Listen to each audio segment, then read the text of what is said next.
Hola queridos, qué bueno estar juntos aquí para el estudio de la palabra de Dios. Como les prometí, voy a empezar el año nuevo, 2021, abriendo la palabra de Dios y extrayendo del texto bíblico mensajes que serán oportunos para nuestra experiencia en esta nueva jornada. El texto para hoy está en Isaías capítulo 60, versículos 1 al 3. Voy a leer y después vamos a ir comentando el texto bíblico. Dice así: levántate, resplandece, porque ha venido tu luz y la gloria de Jehová ha nacido sobre ti. Porque he aquí que tinieblas cubrirán la tierra y oscuridad las naciones. Mas sobre ti amanecerá Jehová, y sobre ti será vista su gloria. Y andarán las naciones a tu luz, y los reyes al resplandor de tu nacimiento. ¿Qué tiene que ver este texto con nosotros hoy? Mira, los escritores bíblicos escribieron para su tiempo, para sus días, para los problemas que el pueblo enfrentaba en aquellos días. Pero naturalmente el mensaje de los escritores bíblicos puede ser transferido para nuestros días, guardando el contexto, respetando el contexto en el que fue escrito. Así que para entender qué es lo que Dios nos está queriendo decir en este texto para nosotros hoy, en este cambio de año, necesitamos entender qué es lo que Dios, a través de Isaías, le estaba diciendo al pueblo de Judá en aquel tiempo en que el texto fue escrito. Para eso necesitamos entender que Isaías escribió para el reino de Judá. El reino de Judá se llamaba al reino del sur, porque el reino del norte, las 10 tribus del norte ya habían sido llevadas en cautividad. Pero para el pueblo de Judá todavía la cautividad no había llegado. Ya se estaba preparando la invasión. El enemigo estaba avanzando armado hasta los dientes, derrotando a todos los enemigos por el camino donde pasaba, y ahora se aproximaba de Israel. Entonces Isaías escribe para un pueblo con miedo. No solo eso, sino que el pueblo de Judá se había apartado de Dios. Mira, no se había apartado de la iglesia, se había apartado de Dios. Entonces, en consecuencia, se sentía solo, se sentía desamparado, porque la verdad es la siguiente: cuando todo nos va bien, cuando todo está andando con normalidad en la familia, en la casa, en la vida personal, en la vida financiera, parece que no nos acordamos de Dios. Nos acordamos de Dios cuando el peligro se avecina, cuando las cosas se ponen mal, cuando miramos para todo lado y parece que no encontramos una salida.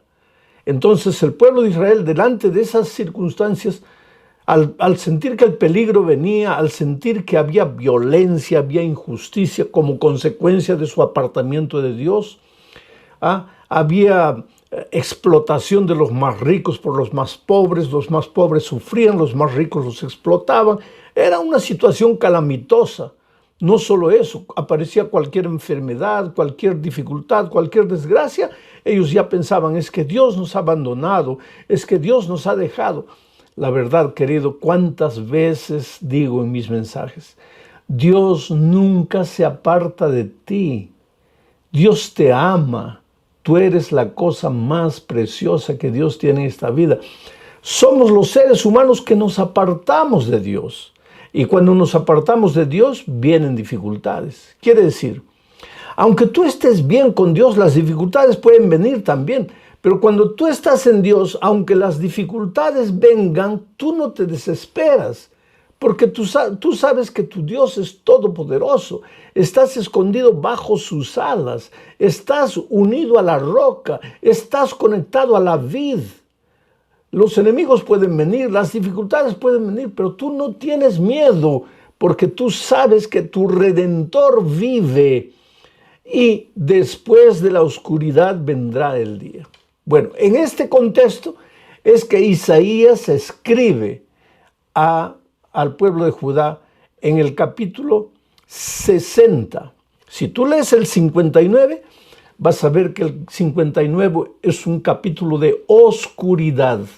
Ahí Isaías describe la oscuridad del pueblo. Inclusive mira que el mismo pueblo, al ver la situación en que se encontraba, se desesperaba.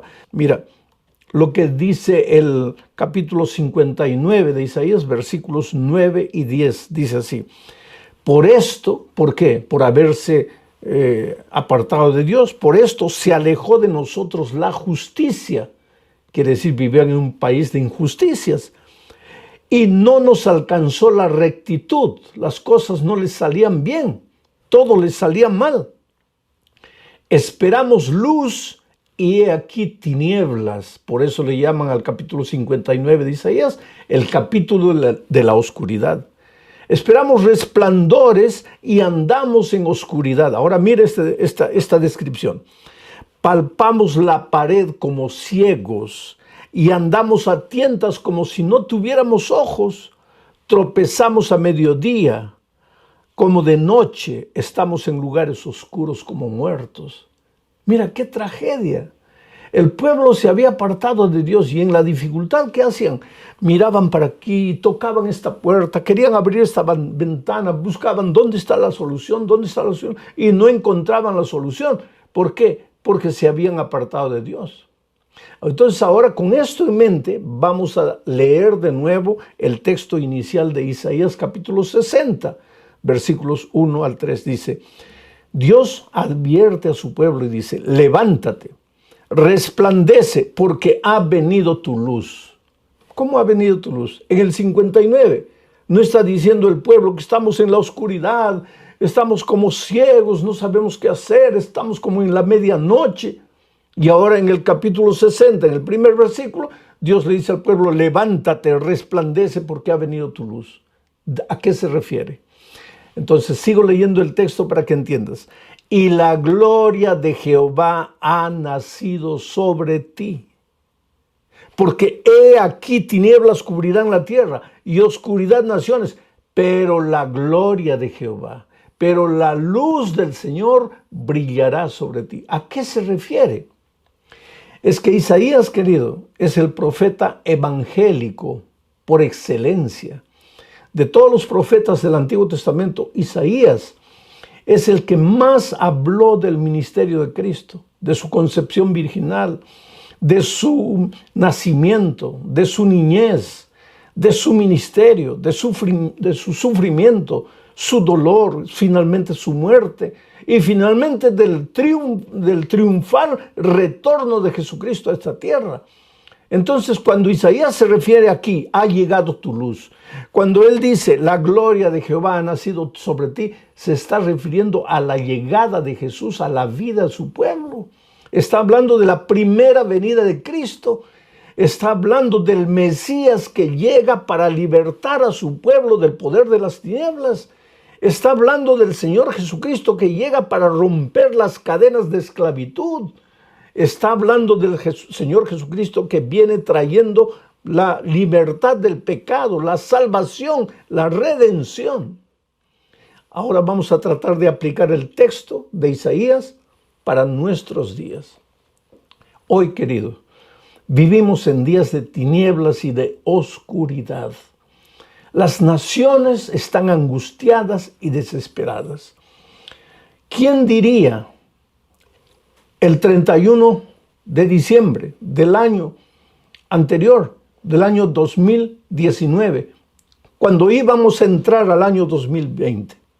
¿Quién diría que íbamos a pasar lo que pasamos en este día, en este año 2020, que pasará a la historia como el año más terrible de la humanidad? Por lo menos en mi experiencia, en las casi 8 décadas de vida que tengo, yo nunca vi un año como este. El mundo quedó paralizado. El mundo se colocó de cabeza para abajo. En el mundo todo estuvimos prácticamente encarcelados por voluntad propia en nuestra casa, porque si salíamos corríamos el riesgo de ser contagiados y de morir. Murieron más de 500,000 de seres humanos en el mundo. Tú mismo seguramente has perdido un ser querido, un amigo querido, un pariente, tal vez un familiar más cercano, has perdido por causa del COVID. Quiere decir, este año ha sido un año terrible por causa de la cuarentena. ¿Qué pasó? Muchos perdieron su trabajo. Tú de repente eres un inmigrante que llegó a los Estados Unidos, todavía no tienes tu documentación en orden, trabajabas por cuenta propia, pero con esta situación de la pandemia pues perdiste el empleo. Ha sido un año de necesidad, un año que al llegar al final de año no has tenido siquiera dinero para tener una cena decente o para comprar un regalo para tu hijo, en fin. No que eso sea importante, pero estás llegando. El otro día alguien me dijo, estoy llegando al peor año de mi vida, sin dinero, sin trabajo, sin perspectivas. Y lo peor, surgió la vacuna ahora. Entonces hay gente que dice, no, la vacuna no está aprobada, la vacuna me va a hacer mal. En muchos países, 40, 50, 60% del pueblo no se quiere vacunar. Muchos gobiernos están prácticamente tomando la obligación tomando un decreto para obligar al pueblo a vacunarse, porque hay sospechas, la gente tiene miedo, tiene temor, tiene expectativa. Hay mucha gente que dice, yo me voy a vacunar después de 2 años, pero quiero ver primero qué es lo que va a pasar. Después de 2 años, de repente la enfermedad ya te alcanzó, de repente ya estás muerto.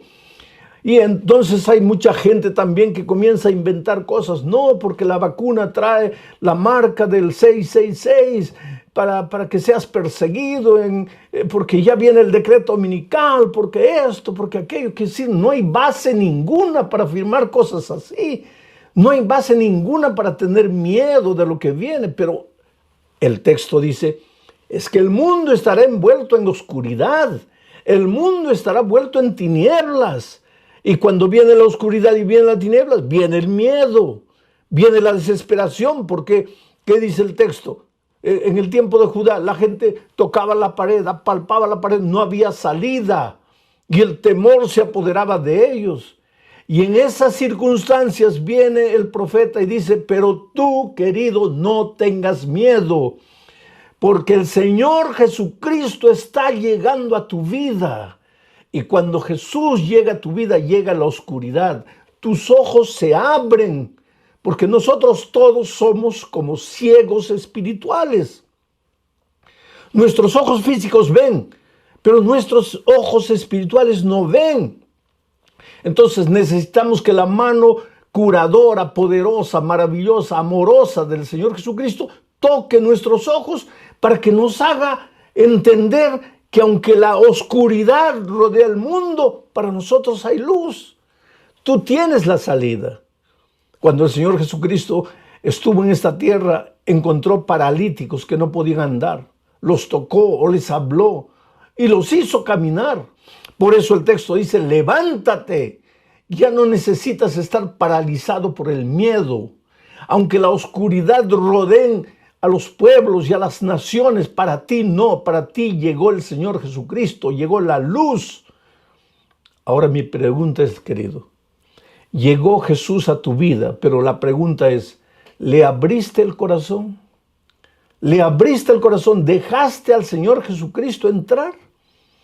Porque no depende de que el Evangelio llegue a tu vida, que la palabra de Dios llegue a tu vida, que el conocimiento del mensaje de la verdad llegue a tu experiencia. No basta que Jesús toque la puerta de tu corazón. Tú necesitas abrirle la puerta del corazón. Ahora, tal vez si tú eres un cristiano bautizado, miembro de iglesia, digas, pero es que yo ya le abrí a mi corazón a Dios cuando acepté el Evangelio. No, querido. La sierva de Dios dice, conságrate a Dios cada mañana, cada mañana. Haz de esto tu primer trabajo, porque la conversión es un acto diario. El abrir el corazón a Jesús es un acto diario. Cada mañana cuando te despiertas, lo primero que tienes que hacer es abrir tu corazón a Dios y decir, Señor, gracias, estoy vivo. Las cosas pueden estar oscuras a mi vuelta, pero yo estoy vivo. Voy a levantarme, porque esa es la orden, levántate. Porque no esperes bendiciones de Dios sentado, acostado, lamentándote, llorando, pensando que Dios te ha abandonado, porque Dios no te ha abandonado.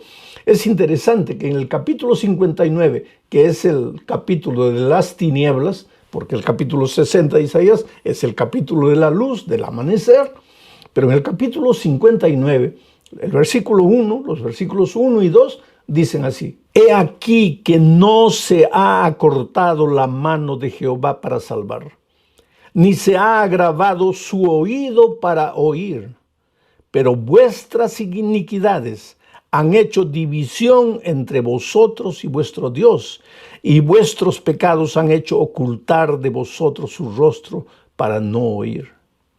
No se ha acortado la mano de Dios para ti. Entonces, ¿por qué si has aceptado a Jesucristo, si te has bautizado hace años, este año ha sido el peor año de tu historia? ¿Por qué? ¿Cuál es la razón? ¿Dios te ha abandonado? ¿Dios se ha olvidado de ti? Entonces viene el texto aquí de Isaías y te dice: no digas que se ha acortado la mano de Dios para ti. No, la mano de Dios nunca se acorta. Lo que pasa es que a veces tú te vas muy lejos de Dios y la mano de Dios no te alcanza. Pero ¿cómo no te alcanza? Dios no es todopoderoso, es todopoderoso. Pero ya he explicado muchas veces y te lo voy a explicar una vez más. Aquí está Dios, aquí está el territorio de la vida, el territorio de las bendiciones, el territorio de la sabiduría. Necesitas ser un hombre sabio, una mujer sabia para vencer en la vida. Aquí está el territorio del buen carácter, porque si estás al lado de Dios, vas a reflejar su carácter. Este es el territorio de la vida. No te salgas de este territorio. Pero ¿qué dice el texto? El pecado nos separó, y al separarnos de Dios nos alejó del territorio de la bendición. La bendición de Dios cae, la vida de Dios fluye, la sabiduría de Dios viene al ser humano que está en este territorio. Pero si yo me encuentro lejos de Dios, no hay vida, no hay sabiduría, aquí hay oscuridad, aquí hay dificultades. Pero cuando estoy aquí, cuando le entrego mi vida a Jesús, cuando me acerco a Jesús, pues la luz del evangelio llega a mi vida. La sabiduría viene. ¿Qué cosa es sabiduría? La sabiduría es un don que Dios te da cuando estás a su lado. ¿Te acuerdas del rey Salomón? Cuando el rey Salomón comenzó a reinar, una noche Dios se le apareció. Personalmente se le apareció. Y le dijo: Salomón, pídeme lo que tú quieras.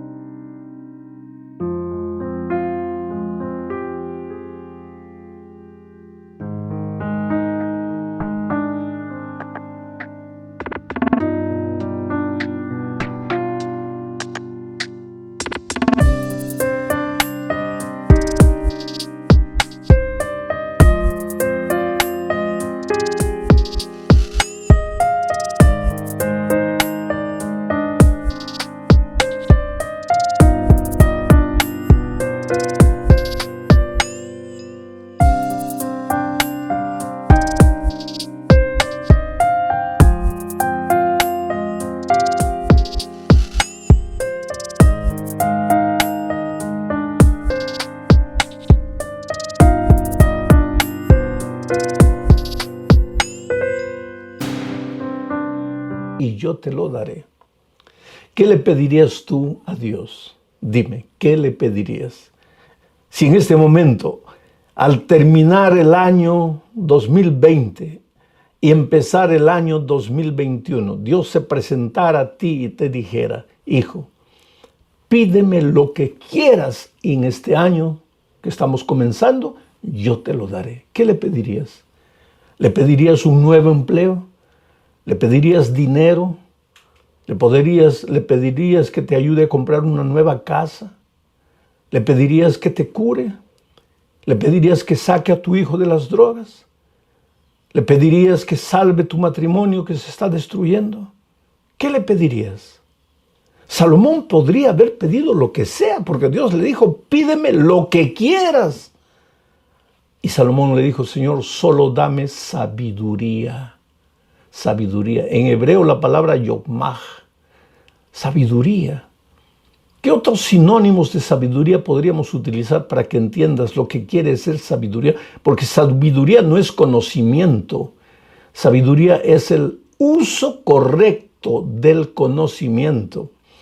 Una persona puede conocer mucho, tener 5 títulos doctorales, pero si no tiene sabiduría, todo el conocimiento no le ayuda de nada. Por eso hay grandes profesionales derrotados, fracasados, porque tienen conocimiento, pero no tienen sabiduría. Entonces, ¿qué es sabiduría? Es prudencia, es sensatez, es equilibrio.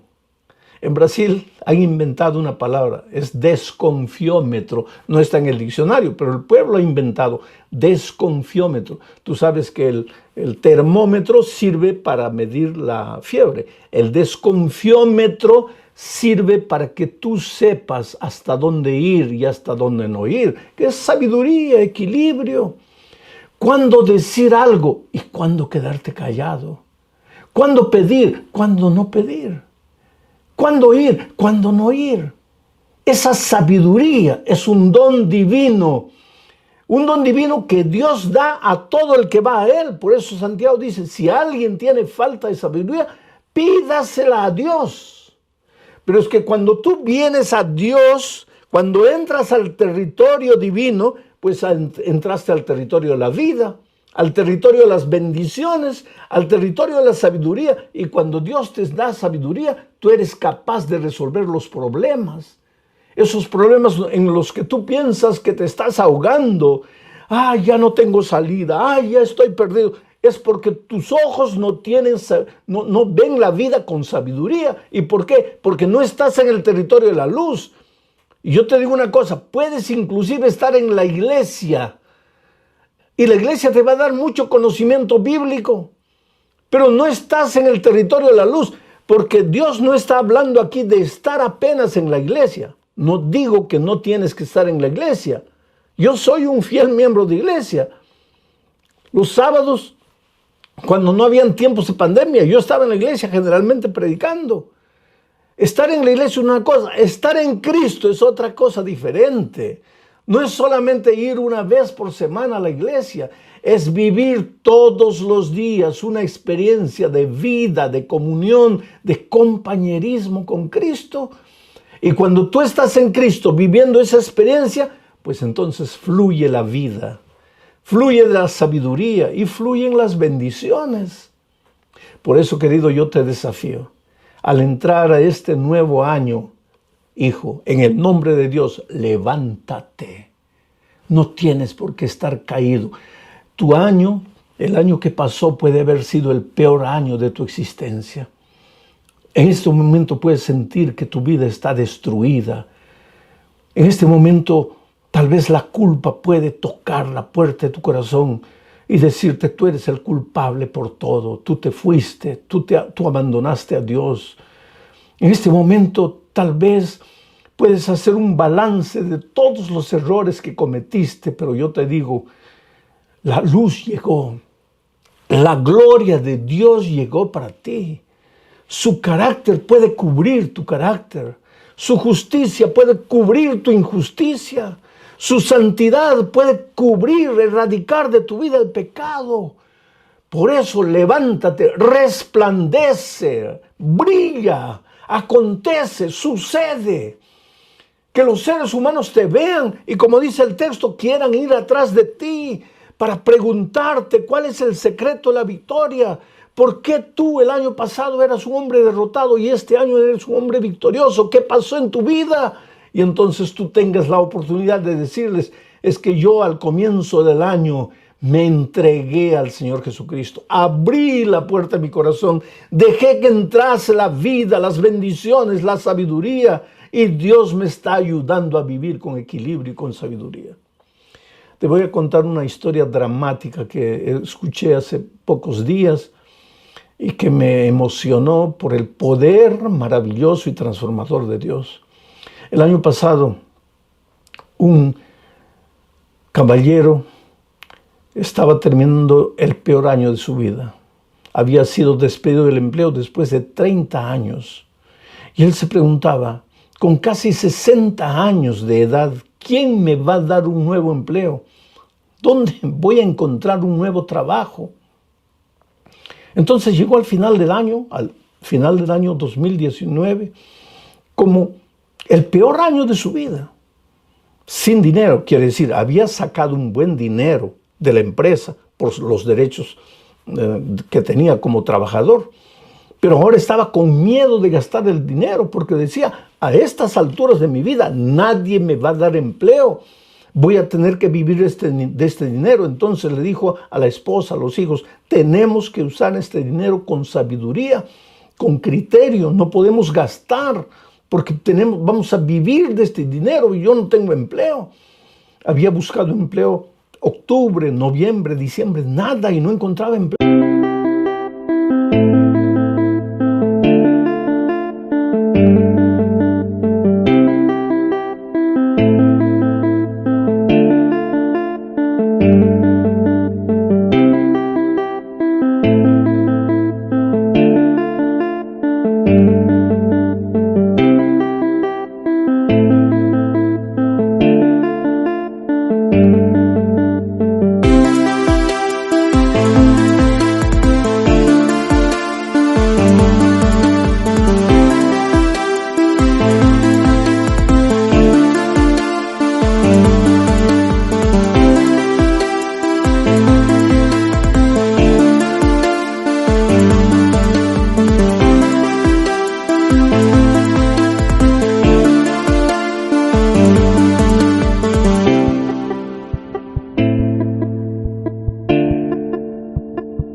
Comenzó el año 2020.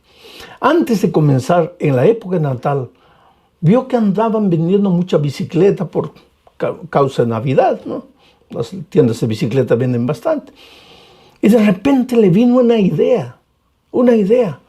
Voy a abrir una tienda de bicicletas. Voy a comenzar a vender bicicletas. La esposa le dijo, no, pero eso es por Navidad, ya pasó Navidad. Ya está pasando Navidad. Tienes que buscar otra cosa, más que te dé más lucro, más ganancia.